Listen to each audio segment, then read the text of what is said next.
یہ حدیث مسلمانوں کو اس بات کی تلقین کرتی ہے کہ قبروں کی تعظیم میں اس حد تک نہ جائیں کہ وہ عبادت کا مقام بن جائیں، کیونکہ یہ عمل شرک کے قریب جا پہنچتا ہے، اور پچھلی امتیں اسی وجہ سے غضب الہی کا شکار ہوئیں۔ رسول اللہ صلی اللہ علیہ وآلہ وسلم نے خود اپنی قبر کے متعلق دعا فرمائی کہ وہ عبادت گاہ نہ بنے۔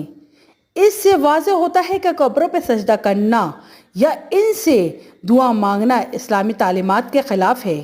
دین اسلام توحید اور خالص عبادت الہی کی تعلیم دیتا ہے۔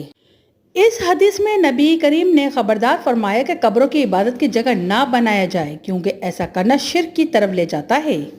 جیسا کہ پچھلی امتیں انبیاء کی قبروں کو سجدہ گاہ بنا کے گمراہی کا شکار ہوئیں، ویسے ہی امت محمدیہ کو اس عمل سے روکا گیا ہے۔ اس لیے قبر پرستی اور بت پرستی کو برابر قرار دیا گیا ہے۔ اے اللہ، ہمیں شرک اور گمراہی سے محفوظ فرما اور ہمیں ہمیشہ توحید پہ قائم رکھ، آمین یا رب العالمین۔